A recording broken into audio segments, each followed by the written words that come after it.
Hello बच्चों, स्वागत है आप सभी का आरपी ऑनलाइन क्लासेस में। मैं आरपी यादव आज के इस क्लास में आप लोग के लिए बहुत ही इंपॉर्टेंट टॉपिक लेके आए हैं। तो आज का हमारा टॉपिक है 11th क्लास मैथमेटिक्स का very very important MCQ questions. आज का इस क्लास में हम अगर 11th क्लास के बच्चों के लिए देखा जाए तो बहुत ही इंपॉर्टेंट क्लास होने वाला है।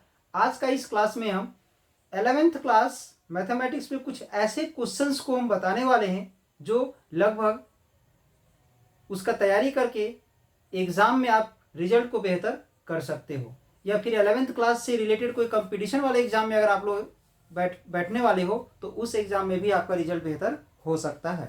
तो चलिए हम और एक चीज़ में दिखाया जाएगा कि अगर आप 11th क्लास का एग्ज़ाम में अपियर होने वाले हैं तो आपका क्वेश्चन का पैटर्न क्या होगा, उस पैटर्न पर आधारित क्वेश्चंस को आज हम लोग बताने वाले हैं। तो ध्यान दोगे, ये है क्वेश्चन, ठीक है। तो जो यहाँ पर डायरेक्ट सॉल्व होते चले जाएगा उसको तो यहाँ से हम डायरेक्ट बताते जाएंगे, बट जो थोड़ा कॉम्प्लिकेटेड क्वेश्चन जो होगा, ठीक है, जो कॉम्प्लिकेटेड क्वेश्चन होगा उसको हम सॉल्व करके बोर्ड में बताएंगे, ठीक है। तो ध्यान दोगे। तो क्वेश्चन नंबर वन में ए दिया हुआ है, बी दिया हुआ है, और हमें क्या फाइंड करना है, यूनियन फाइंड करना है। तो यूनियन में क्या हो जाएगा, इन दोनों के सभी एलिमेंट को लेना पड़ता है। बस जो दोनों जगह प्रेजेंट हो उसको एक ही बार लिखना है, दो बार नहीं लिखना है। जैसे 0 आ जाएगा, 1 आ जाएगा, 2 आ जाएगा, 3 आ जाएगा, 4 आ जाएगा और 6 आ जाएगा, ठीक है। तो 0, 1, 2, 3, 4 और 6।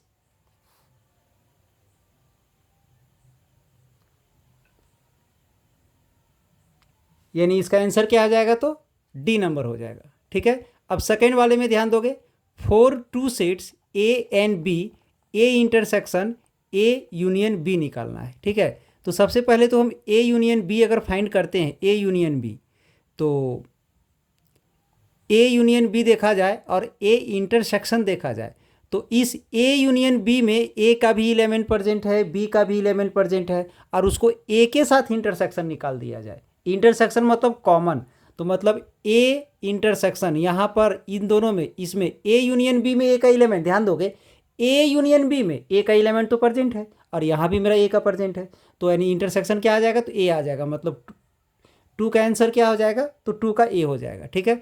अब 3 में आ जाते हैं, ए का वैल्यू XYZ दिया हुआ है, बी का वैल्यू 1 2 दिया हुआ है। तो find the number of the relation from A into B.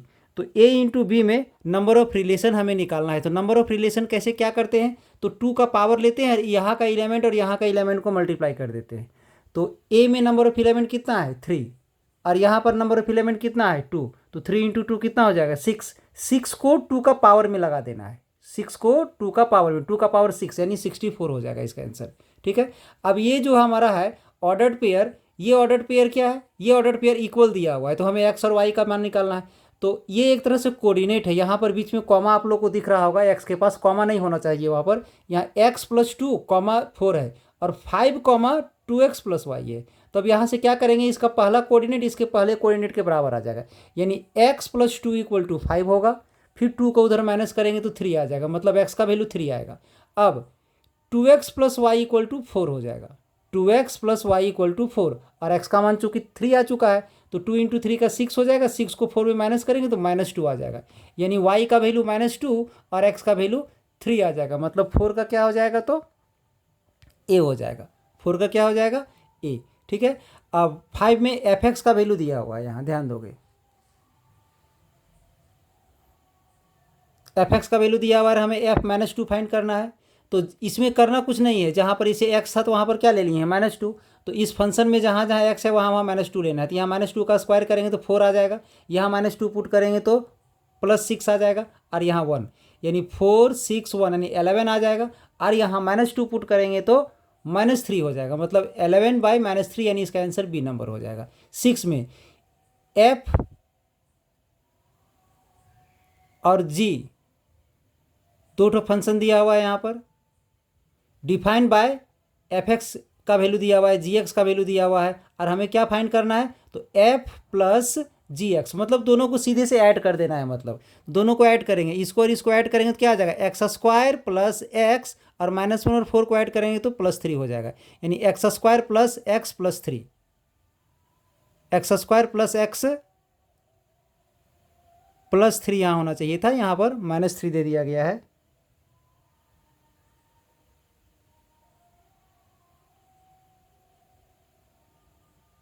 यानी इस क्वेश्चन के अनुसार यहाँ पर एक भी क्वेश्चन हमारा इसका ऑप्शन नहीं है।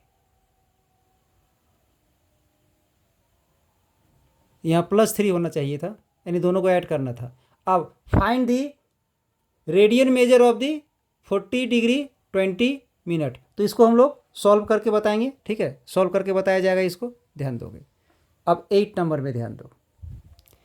टेन थीटा का वैल्यू दिया हुआ है 7/24, थीटा लाइज कर रहा है थर्ड क्वाड्रेंट में। Then find the value of sine theta minus cos theta, sine theta minus cos theta का वैल्यू फाइंड करना है।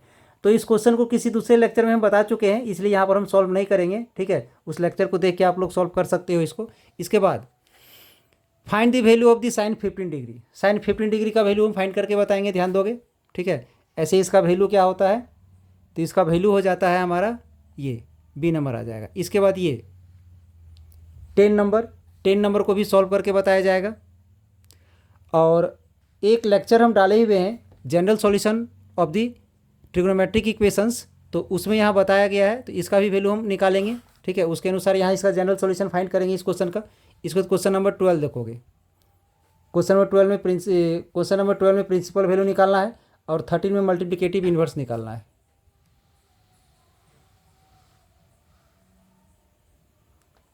फोर्टीन में क्या करना है, तो मॉडुलस फाइंड करना है। फिर 15 में find all roots of the equation. इसके बाद 16 में क्या करना है कि इसको सॉल्व करके एक्स का कंडीशन निकालना है। 17 भी सॉल्व करना है, क्वेश्चन में एक नज़र डाल लोगे, एक करके इसको सॉल्व किया जाएगा।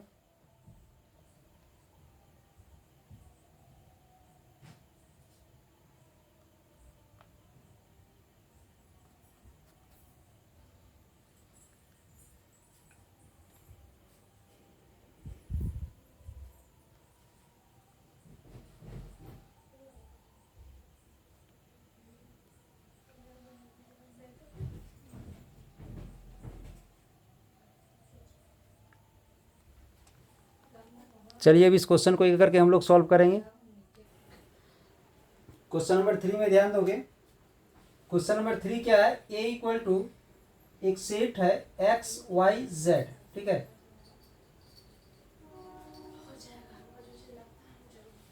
And B equal to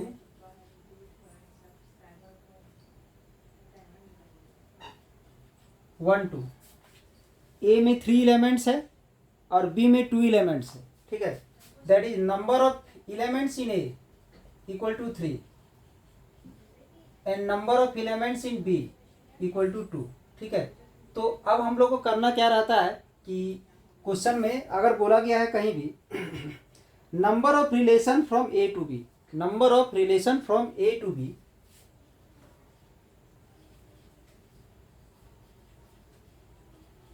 number of relation from A to B, तो क्या होता है इसका वैल्यू 2 का पावर लगता है। ठीक है, 2 का पावर क्या होता है, m इंटू एन होता है। ये m क्या है, तो हम लोग इसे m मानते हैं या इसे p मान लेते हैं। क्या मान लेते हैं, इसे p, और इसे क्या मान लेते हैं, q। तो यहाँ p इंटू क्यू हो जाता है। यानी सीधा सा मेरा मतलब ये है कि a में नंबर ऑफ एलिमेंट और b में नंबर ऑफ एलिमेंट्स जो होता है उसका प्रोडक्ट को 2 का पावर लगा देते हैं। तो इसका वैल्यू 3 है, इसका वैल्यू 2 है, तो आ जाएगा यहाँ से 3 into 2 that is 2 to the power 6 यानी 64। यानी number of relations from A to B क्या हो जाएगा, तो 64 हो जाएगा। इसके बाद 4 नंबर में ध्यान दोगे। 4 में क्या है, एक ऑर्डर्ड पेयर, ये एक ऑर्डर्ड पेयर है। ठीक है, ये ऑर्डर्ड पेयर किसी दूसरे ऑर्डर्ड पेयर के बराबर है। ये जो ऑर्डर्ड पेयर है ये दूसरे ऑर्डर्ड पेयर के बराबर है। जब भी दो ऑर्डर्ड पेयर आपस में इक्वल हो तो इसका फर्स्ट कोऑर्डिनेट इसके फर्स्ट कोऑर्डिनेट के बराबर होता है। यानी x + 2 = 5। इस 2 को इधर ले जाते हैं, 5 - 2। फिर यहां से ये जो ऑर्डर्ड पेयर है वो इस ऑर्डर्ड पेयर के बराबर होगा। 2x + y = 4 हो जाएगा। तो यहां से x का वैल्यू तो हम 3 फाइंड कर चुके हैं ना, तो इस x का वैल्यू को यहाँ 3 पुट कर देंगे, तो 2 × 3 का कितना हो जाएगा, 6। इस 6 को उधर माइनस में ले जाएंगे तो कितना आ जाएगा, -2। यानी x = 3 और y = -2 आ जाएगा इसका आंसर। ठीक है।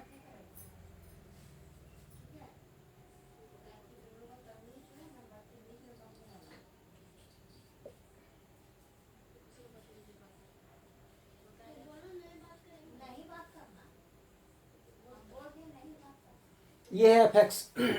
इस एफ एक्स में क्या फाइंड करना है, तो एफ एक्स में हमें एफ माइनस टू फाइंड करना है, यानी यहाँ से क्या फाइंड करना है, तो एफ माइनस टू। तो एफ माइनस टू फाइंड करना है, यानी जहाँ जहाँ पर एक्स है वहाँ वहाँ माइनस टू पुट कर देंगे। यहाँ पर माइनस टू पुट करेंगे, माइनस टू का स्क्वायर और एक्स का वैल्यू माइनस टू और यहाँ वन, एक्स का वैल्यू माइनस टू और यहाँ माइनस वन। अब इसे सॉल्व कर देना है, ठीक है। माइनस टू का पावर टू हो जाएगा तो four, minus into minus plus हो जाएगा सिक्स और यहाँ प्लस वन,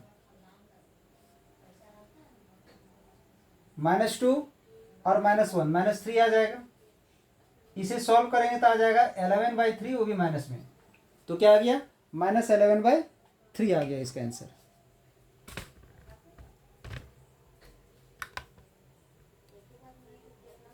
अब ध्यान दोगे,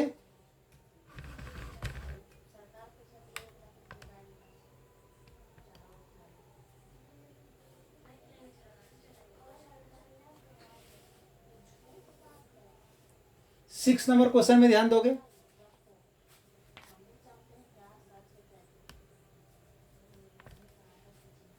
क्वेश्चन नंबर 6 है,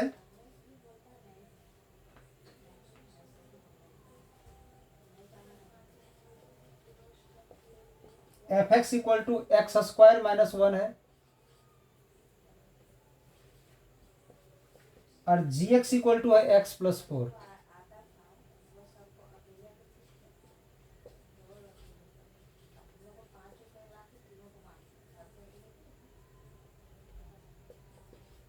यहां पर इसका वैल्यू हमें फाइंड करना है, तो ध्यान दो। इसे हम क्या लिख सकते हैं, इसे लिख सकते हैं एफ एक्स प्लस जी एक्स, ऐसा लिख सकते हैं। ये जो एक्स है दोनों में अलग अलग मल्टीप्लाई करेंगे, एफ एक्स प्लस जी एक्स। एफ एक्स का वैल्यू क्या है, तो एक्स स्क्वायर माइनस वन, जी एक्स का वैल्यू क्या है, एक्स प्लस फोर। अब इसे सॉल्व करोगे तो आ जाएगा x square plus x plus three, ठीक है। बट आंसर में यहाँ माइनस दिया हुआ है, ऑप्शन में माइनस नहीं होता, प्लस होता। 7 नंबर,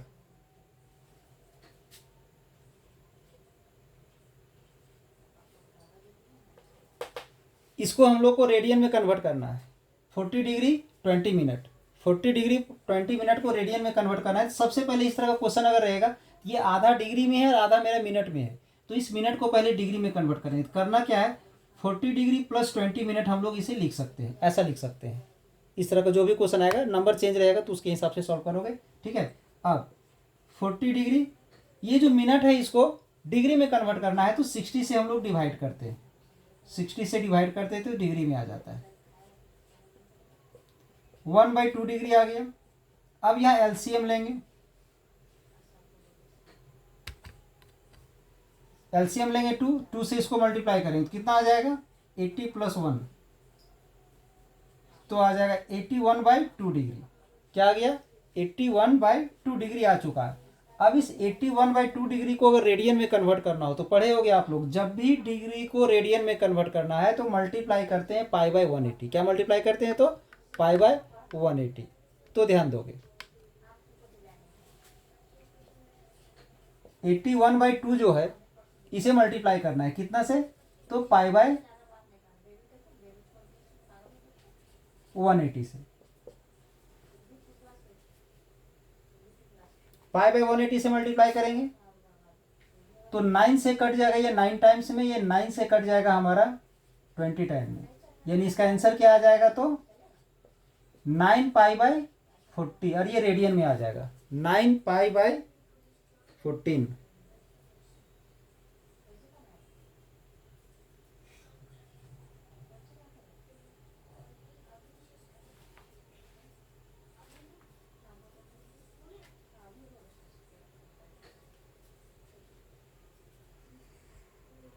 ध्यान दोगे, थोड़ा सा यहाँ मिस्टेक है यहाँ पर। यहाँ मिस्टेक ये है कि इन दोनों को जब हम कैंसिल करेंगे तो यहाँ पर 1/3 आएगा। क्या आएगा? तो 1/3, 2 नहीं होगा, 3 होगा। अब यहाँ पर एलसीएम लोगे 3,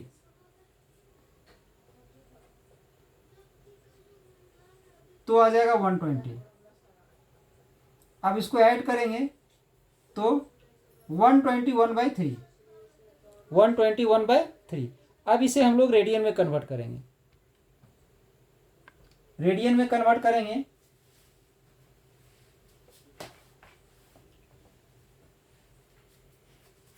तो 121/3 को मल्टीप्लाई कर दो π/180 से, π/180 से मल्टीप्लाई कर दो तो क्या आ जाएगा?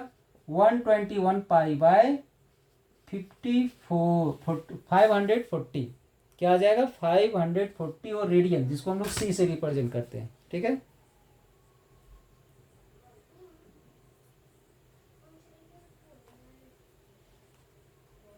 8 नंबर ऐसे बताया हुआ है। ठीक है, क्वेश्चन नंबर 8 पहले वाले लेक्चर में हम बता चुके हैं, उसको थोड़ा सा देखोगे बैक जा करके। अब 9 में ध्यान दोगे। 9 में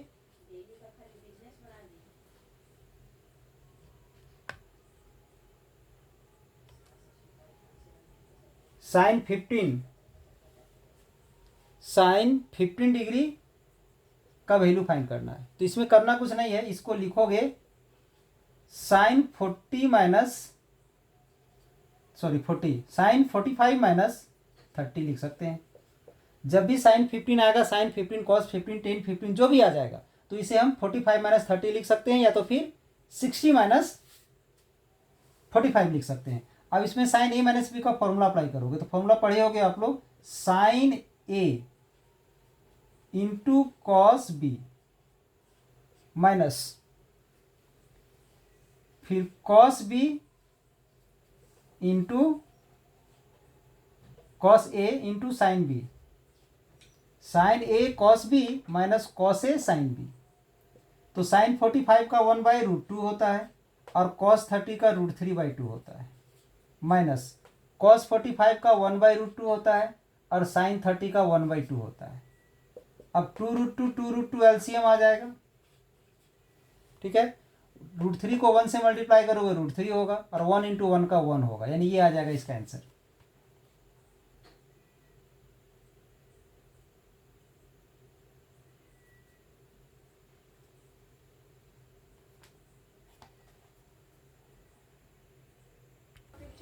नेक्स्ट क्वेश्चन है क्वेश्चन नंबर 10। ठीक है, क्वेश्चन नंबर 10 में ध्यान दोगे। ये जो क्वेश्चन है, इस क्वेश्चन को बनाने से पहले इसमें कुछ फॉर्मूला यूज होने वाला है। तो फॉर्मूला क्या है ध्यान दोगे, cos A plus cos B. इसमें cos A plus cos B का फॉर्मूला अप्लाई होगा। तो क्या होता है इसका formula, 2 cos A plus B by 2, cos A minus B by 2, ये फॉर्मूला होता है। कॉस ए प्लस बी का ये फॉर्मूला होता है। ठीक है, इस फॉर्मूला का हम लोग इसमें यूज करने वाले हैं।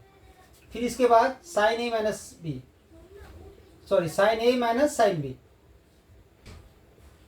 Sign A minus sine B का फॉर्मूला होता है 2 cos A plus B by 2 into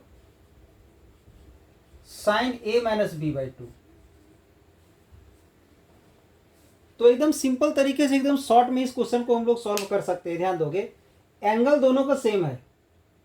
ठीक है, एंगल यहाँ जो है वही यहाँ है, यहाँ जो है वही यहाँ है। ठीक है, यानी दोनों में के लिए, न्यूमरेटर के लिए और डिनोमिनेटर दोनों के लिए ए और बी का वैल्यू सेम है। तो ये जो फॉर्मूला जब हमारा यूज होगा और ए और बी का वैल्यू जब सेम है तो 2 से 2 कैंसिल हो जाएगा। कॉस का भी एंगल और कॉस का एंगल सेम है तो कैंसिल हो जाएगा, बचेगा कॉस बाय साइन। ऊपर में कॉस बचेगा, नीचे साइन बचेगा। ठीक है, ए माइनस बी बाई 2 बचेगा। यानी इसका मतलब ये है कि इसका आंसर जो भी आएगा कॉट में आएगा। कॉस बाय साइन, ऊपर में कॉस नीचे साइन, यानी कॉस बाय साइन कॉट में आएगा। तो करना क्या है, ऊपर में कॉस आएगा, क्या आएगा सो ध्यान दोगे, ए माइनस बी बाई 2 यानी 7x माइनस 5x बाई 2। तो 7x में से 5x को माइनस करेंगे तो 2x होगा, और 2x बाई 2 करेंगे तो क्या हो जाएगा, तो x हो जाएगा।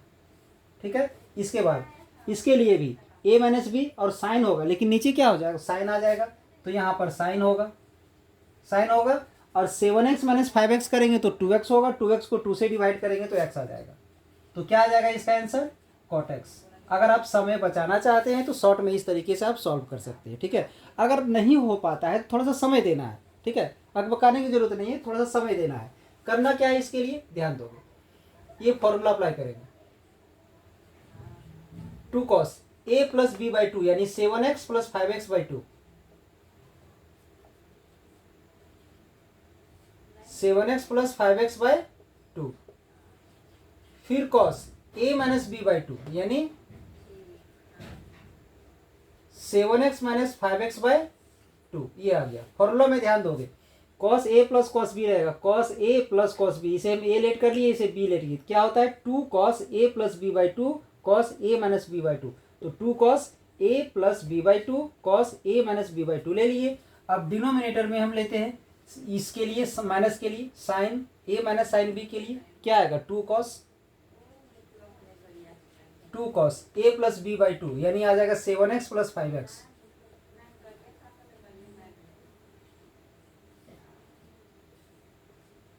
फिर sine a minus B by 2 यानी 7x minus 5x,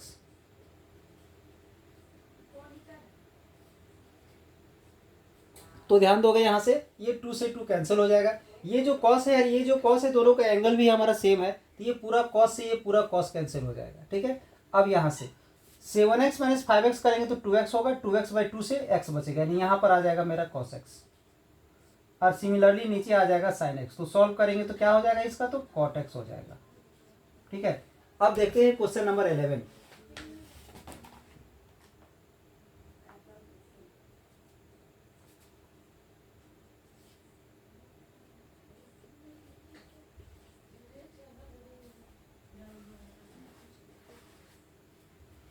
ten theta equal to cot theta है, ठीक है। और इसका क्या फाइंड करना है, तो जनरल सॉल्यूशन फाइंड करना है। तो सबसे पहला चीज़ कि इसे हम लोग टेन में कन्वर्ट करेंगे, इसको क्या करना है, तो टेन में कन्वर्ट करना है।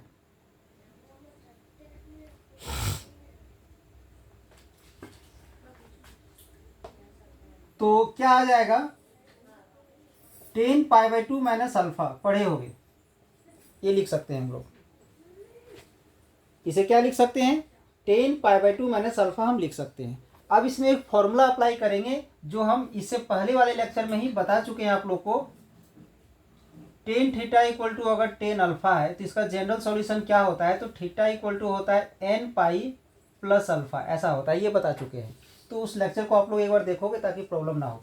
तो ये मेरा थीटा है और ये जो पूरा है ये पूरा मेरा अल्फा का काम करेगा, तो थीटा इक्वल टू क्या आ जाएगा n pi plus alpha, alpha मतलब ये पूरा पाई बाई 2 माइनस अल्फा आ जाएगा, ठीक है, यानी इसका आंसर ये आ गया। अब इसके बाद 12 नंबर, 12 क्या है 10x इक्वल टू √3 है, तो इसका प्रिंसिपल वैल्यू निकालना है, ठीक है।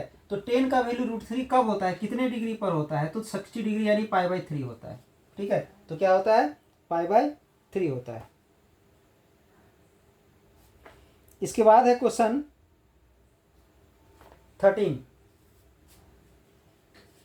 में एक क्वेश्चन है, find the multiplicative inverse of the -3 + 4i, इसका मल्टीप्लिकेटिव इनवर्स निकालना है।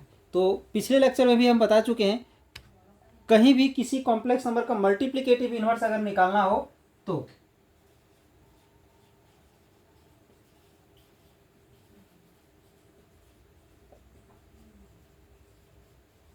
मल्टीप्लिकेटिव इनवर्स निकालना हो तो उसको हम डिवाइड में ले लेते हैं, रेसिप्रोकल कर देते हैं, ठीक है, रेसिप्रोकल कर दिए। अब कॉम्प्लेक्स नंबर अगर आप लोग पढ़े होंगे तो पता होगा कि आई वाला टर्म जो है सो डिवाइड में नहीं रहना चाहिए, आई का जो टर्म है वो डिवाइड में नहीं रहना चाहिए। तो उसके लिए हम लोग रेशनलाइज करेंगे, या तो कह सकते हैं कि हर का परिमेयकरण करेंगे। तो क्या करेंगे, यहाँ पर मल्टीप्लाई करेंगे, किससे -3, और आई वाला में अगर प्लस है तो माइनस ले लेंगे, इससे मल्टीप्लाई कर दिए और डिवाइड भी कर दिए। तो ये जो -3 है उसे हम a मान लेते हैं और इसे b मान लेते हैं, तो a प्लस बी और a माइनस बी आ जाएगा नीचे। तो नीचे क्या लिख सकते हैं, इस न्यूमरेटर को 1 से मल्टीप्लाई करोगे तो न्यूमरेटर तो मेरा वही रह जाएगा, -3 - 4i, और यहाँ a + b a - b यानी a² - b², a² - b²। ठीक है, अब इसे सॉल्व करोगे तो थोड़ा सा देखोगे सॉल्व करने से क्या आएगा।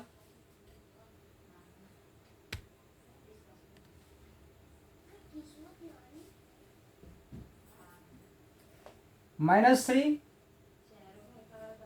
4i, -3 का स्क्वायर करोगे तो 9 हो जाएगा, फिर यहाँ -4 का स्क्वायर करोगे 16 हो जाएगा, और i² आ जाएगा। ठीक है, तो अगर आप लोग पढ़े होगे तो पता होगा i² का वैल्यू -1 होता है। i² का वैल्यू क्या होता है, तो -1 होता है। ठीक है, -1 को -16 से मल्टीप्लाई करेंगे तो कितना हो जाएगा,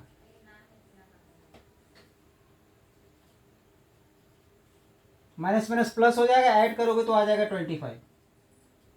यानी आंसर क्या आ जाएगा इसका, -3/25 और -4/25 आई।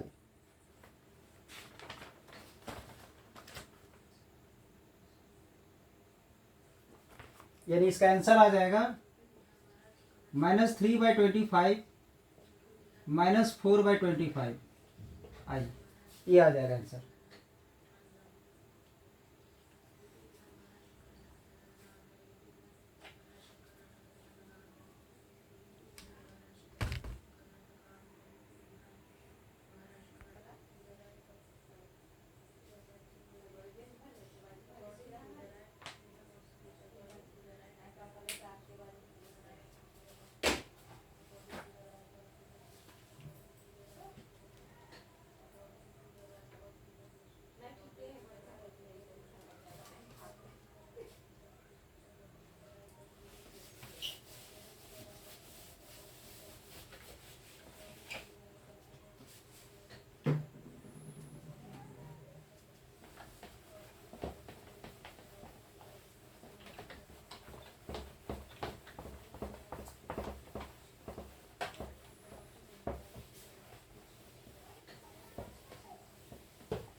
किसका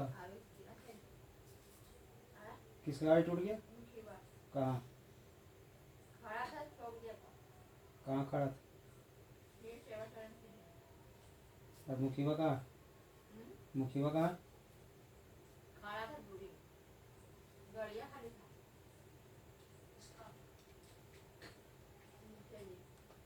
तो वही आए थे, वही आया था नीचे, वही आया था।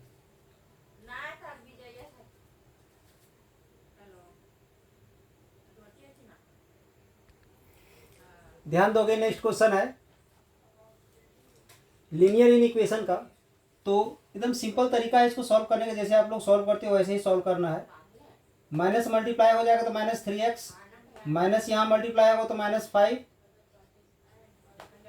9x,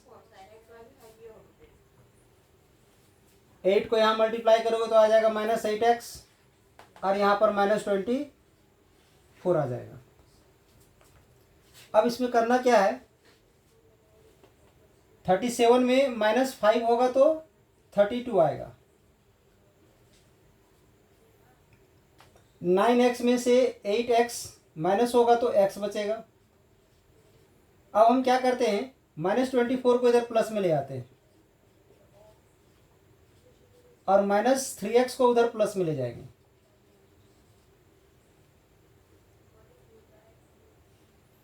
तो यहां से आ जाएगा 56 और यहां पर आ जाएगा 4x, 4 को इधर डिवाइड कर दोगे,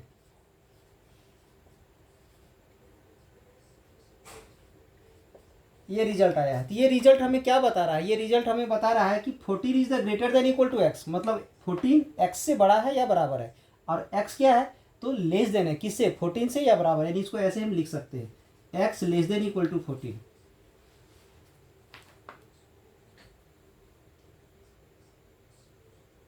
यानी इसका जो सॉल्यूशन सेट जो आ जाएगा,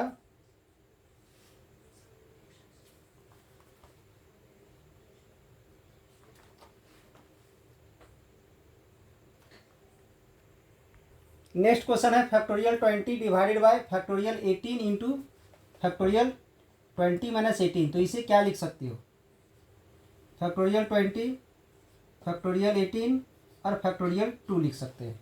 ठीक है, इसके बाद अब हम ये जो फैक्टोरियल 20 है इसे अगर हम लिख दें फैक्टोरियल 18 इंटू 19 इंटू 20 लिख सकते हैं। ऐसा इसलिए किया गया है, और इसे लिखेंगे 1 इंटू 2, तो यहाँ से ये कैंसिल हो जाएगा, 2 से ये कैंसिल होगा, 10 बचेगा तो आ जाएगा 190। आंसर इसका कितना आ गया, तो 190 आ गया।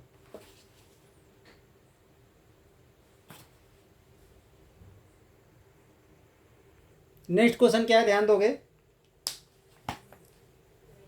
How many numbers between 100 and 1000, 100 and 1000 के बीच में कितने नंबर्स हो सकते हैं वो हमें बनाना है। यानी 100 एंड 1000 के बीच में जो भी नंबर बनेगा वो 3 डिजिट्स का नंबर होगा। Can be formed by the digits 1 2 3 4 5 6 sorry 1 2 3 4 5 6 and 8, 7 नहीं है। तो इन डिजिट का यूज करके, no digits being repeated, digits को रिपीट नहीं करना है। तो डिजिट्स क्या दिया हुआ है, तो डिजिट्स है 1 2 3 4 5 6 8, 7 नहीं है। इन सब डिजिट्स का यूज करना है, और इसका यूज करके हमें 100 और 1000 के बीच का डिजिट बनाना है, यानी अंक नंबर बनाना है, यानी 3 अंकों वाली संख्या बनाना है। तो 3 अंकों वाली संख्या बनाना एकदम सिंपल सा तरीका है, इस 8 में से 3 को सेलेक्ट करना है, 8 में से 3 को सेलेक्ट करना है तो होता है 8 परमुटेशन 3, ऐसा होता है। इसे लिखते हैं 8 फैक्टोरियल, फिर 8 माइनस 3 फैक्टोरियल, फॉर्मूला होता है, ऐसा फॉर्मूला होता है। n परमुटेशन r का फॉर्मूला होता है n factorial by n minus r, यानी ऊपर वाला पहले आता है, नीचे दोनों को माइनस करके लिखते हैं। ठीक है, फॉर्मूला है, ध्यान दोगे। इसका हो जाएगा 8 फैक्टोरियल और इसका हो जाएगा 5 फैक्टोरियल। तो 5 फैक्टोरियल से ये कैंसिल हो जाएगा, तो इसका क्या बचेगा, 6 7 एंड 8 बचेगा। अब इसको हम लोग मल्टीप्लाई कर देंगे। सॉरी, ध्यान दोगे, थोड़ा सा यहाँ मिस्टेक हो गया है। जैसे कि इसमें 1 से लेके 8 तक तो था, बट इसमें 7 नहीं है, तो टोटल नंबर ऑफ डिजिट्स कितना हो जाएगा, 1 2 3 4 5 6 7, 7 ही होगा, ऐसे नहीं बनेगा ये। यानी यहाँ जो हम 8 जहाँ ले लिए वहाँ पर कितना हो जाएगा, 7 हो जाएगा। ये 7 परमुटेशन 3 होगा। क्या हो जाएगा, तो 7 परमुटेशन 3 होगा, ध्यान दोगे। यानी इसे क्या लिखेंगे, 7 फैक्टोरियल और फिर दोनों को माइनस करके लिखेंगे। इसका होगा 4 फैक्टोरियल। अब 4 से ये 7 कैंसिल हो जाएगा तो क्या बचेगा, 5 6 7 बचेगा। मल्टीप्लाई करेंगे इन दोनों को, फिर उसमें 7 मल्टीप्लाई करोगे तो आ जाएगा 210।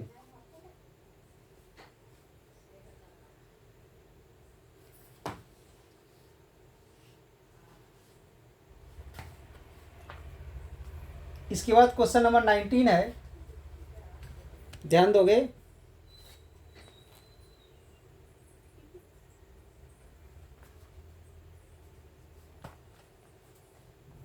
क्वेश्चन है n combination p equal to n combination 8। ये है, बुक में यही है, बट ऐसा नहीं है, यहाँ पर मिस्टेक है थोड़ा सा। यहाँ कितना होगा, तो यहाँ पर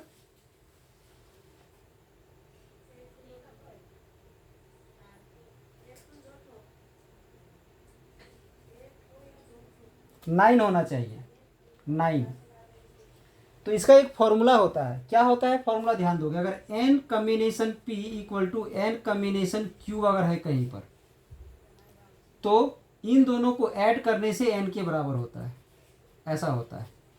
तो यहाँ पर n इक्वल टू क्या हो जाएगा, 9 + 8 यानी 17, ये हो जाएगा, ठीक है।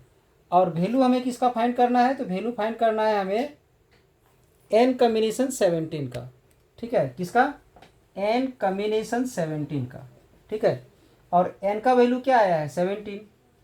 तो कॉम्बिनेशन में पढ़े होगे आप लोग, जब यहाँ और यहाँ दोनों सेम सेम रहता है, ऊपर में नीचे सेम सेम रहता है, तो इसका वैल्यू क्या होता है, तो 1 होता है, ठीक है। यानी इस क्वेश्चन में सॉल्व करने के लिए दो फॉर्मूला का यूज हुआ है। पहला तो ये n कॉम्बिनेशन p और n कॉम्बिनेशन q दोनों इक्वल है, ऊपर में दोनों का सेम है, नीचे डिफरेंट है, तो ये दोनों डिफरेंट नीचे वाले को ऐड करेंगे तो ऊपर वाला के बराबर आ जाता है। तो यहाँ पर तो वही चीज़ था, ऊपर में सेम सेम था, नीचे डिफरेंट था, इक्वल था, यानी n का वैल्यू 9 + 8 यानी 17 हो जाएगा। इसका वैल्यू हमें फाइंड करना था, तो n का वैल्यू जो 17 आया हुआ है वहाँ पर हम 17 पुट कर दिए। कॉम्बिनेशन में ऊपर नीचे सेम सेम होता है तो उसका वैल्यू 1 होता है। ध्यान दोगे। नेक्स्ट क्वेश्चन है क्वेश्चन नंबर 20, ठीक है। इस क्वेश्चन में 20 में क्या है, ध्यान दोगे। ए bag contains 5 black and 6 red, यानी टोटल हमारा 5 ब्लैक है और 6 रेड बॉल है, ठीक है। 5 ब्लैक है और 6 रेड है। इसमें से बोल रहा है determine the number of ways in which 2 black and 3 red balls be selected. 2 black यानी यहां से 2 सेलेक्ट करना है और यहां से 3 सेलेक्ट करना है।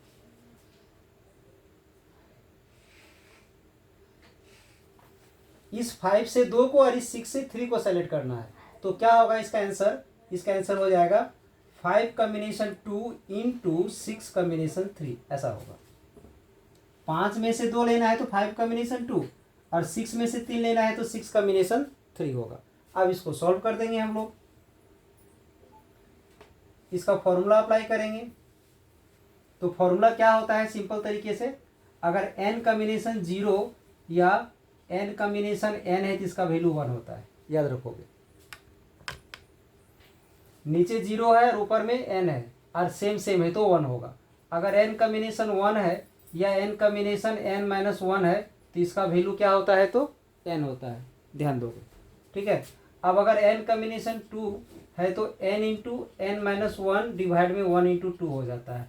और अगर n कॉम्बिनेशन 3 है तो n × n - 1 × n - 2 होता है और नीचे 1 × 2 × 3 हो जाता है।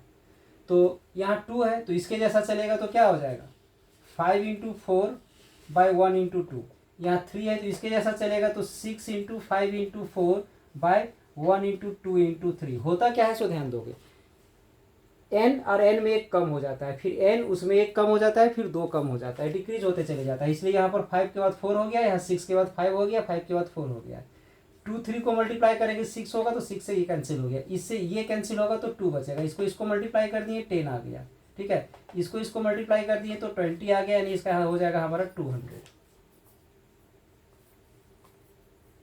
नेक्स्ट क्वेश्चन क्या है, ध्यान दोगे, ये मेरा एक्सपेंशन दिया हुआ है x + 2y⁹, और इसमें क्वेश्चन क्या था, find the coefficient of x⁶ and y⁴, sorry x⁶ into y⁴। तो इसको हम लोग पहले एक्सपेंड कर दिए, एक्सपेंड करने के बाद हमें देखना है कि x⁶ और y⁴ कहाँ पर आएगा, तो यहाँ पर आएगा, यहाँ पर। तो इसका कोएफिशिएंट निकालना है, तो क्या है कोएफिशिएंट, 9 कॉम्बिनेशन 3, और यहाँ 2 का पावर भी 3 आएगा, 2 का पावर 3 आ जाएगा, ठीक है। 9 कॉम्बिनेशन 3 और 2 का पावर 3, यानी इसका बी नंबर आंसर होगा। इसको एक्सपेंड कैसे करते हैं, इसको ध्यान दोगे, यहाँ जो पावर 9 रहता है, तो पहले 9 लेते हैं, 9 कॉम्बिनेशन 0, और पहला टर्म का पावर n, यहाँ से 9, फिर 9 कॉम्बिनेशन 1 हो जाता है, दोनों को माइनस करके पावर लगा देते हैं, और इस सेकेंड टर्म का पावर 1, और ऐसे ही बढ़ते चले जाता है, ठीक है। ध्यान दोगे, क्वेश्चन नंबर 22 है, how many find the total number of terms in the expansion. ये मेरा एक्सपेंशन दिया हुआ था और इसमें टोटल नंबर ऑफ टर्म्स निकालना था, तो इसे सबसे पहले हम सेट कर दिए, AQ + 3a² b + 3ab² + bq, यानी a + b का होल क्यूब, और फिर से पावर 15, तो डबल पावर आने से मल्टीप्लाई होता है, तो पावर कितना आ गया 45। तो आप लोग बाइनोमियल में पढ़े होंगे, जितना पावर रहता है उससे एक ज़्यादा टर्म होता है, तो पावर इसका 45 है, तो टर्म कितना होगा, तो 46, यानी इसका नंबर ऑफ टर्म्स कितना होगा, 46 हो जाएगा, ठीक है।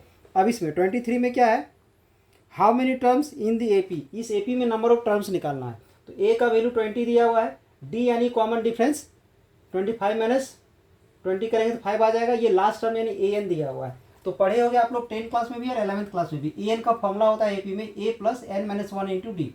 A का वैल्यू पुट कर दिए, D का वैल्यू पुट कर दिए, और इसे हम सॉल्व किए तो n का वैल्यू क्या आ गया, तो 17 आ गया, ठीक है।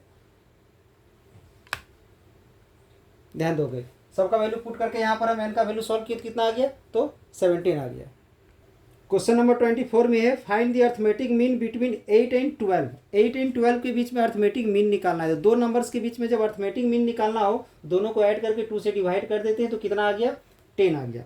इसके बाद 25 में है, if pth term of an AP is Q and qth term is P, find the first term of an AP, यानी AP का वैल्यू pth टर्म Q दिया हुआ है, qth टर्म मतलब AQ का वैल्यू P दिया हुआ है, तो AP में फॉर्मूला अप्लाई करेंगे तो A + P - 1 × D आ जाएगा, और AQ में A + Q - 1 × D आ जाएगा। दोनों को सब्ट्रैक्ट किए हैं, तो माइनस माइनस माइनस हो गया, ये दोनों कैंसिल हो गया, इसको यहाँ पर लिख दिया गया है, फिर इसको यहाँ माइनस में लिखे हैं, फिर Q - P आ गया है, D से D कॉमन ले लिए, P - 1 आ गया, माइनस यहाँ मल्टीप्लाई हो गया, तो -Q और माइनस प्लस प्लस हो गया, 1 से 1 कैंसिल हो गया, ये बच गया। यहाँ से हम माइनस पहले कॉमन ले लिए हैं, तो जो माइनस था वो प्लस हो गया, प्लस वाला माइनस हो गया है, और हम फिर क्या किए हैं, इधर इसे डिवाइड कर दिए और सॉल्व किए तो -1 आ गया, किसका वैल्यू, D का। अब इस D का वैल्यू को हम यहाँ पर पुट करेंगे, A ले लिए, P - 1 ले लिए, और D के जहाँ पर हम यहाँ पर D का वैल्यू जो है सो यहाँ पर D का वैल्यू -1 पुट कर दिए हैं, ठीक है, और इक्वल टू में Q रह गया, तो यहाँ से सॉल्व किए तो A का वैल्यू क्या आ गया हमारा, P + Q - 1 आ गया। अब नेक्स्ट क्वेश्चन में है, find the sum of the first n terms of the GP, इस GP के फर्स्ट n टर्मों का सम निकालना है। A का वैल्यू 1 है और R का वैल्यू 1/2 है, Sn का ये फॉर्मूला अप्लाई कर दिए हैं, A का वैल्यू 1 पुट कर दिए, R का वैल्यू 1/2 पुट कर दिए, n दोनों में अलग अलग पावर हो गया, तो 1 का पावर तो 1 हो गया, 2 का पावर n आ गया, इसमें LCM ले लिए तो 1/2 आया, इस 2 को हम ऊपर मल्टीप्लाई कर दिए, तो इसका आंसर क्या आया है हमारा ये, जबकि ऑप्शन में ऐसा कुछ नहीं दिया हुआ है, ठीक है, तो थोड़ा सा करेक्शन करके अपने से इसको देखोगे। नेक्स्ट क्वेश्चन 27 है, for what value of x the numbers are in GP। ये 3 नंबर दिया हुआ है जो GP में है, तो GP में कब होता है, सेकेंड बाय फर्स्ट और थर्ड बाय सेकेंड। अब इसको क्रॉस मल्टीप्लाई करके सॉल्व कर दिए तो x का वैल्यू क्या आ गया, यहाँ से x का वैल्यू 6 आ गया है। अगर इस क्लास में कहीं भी आप लोगों को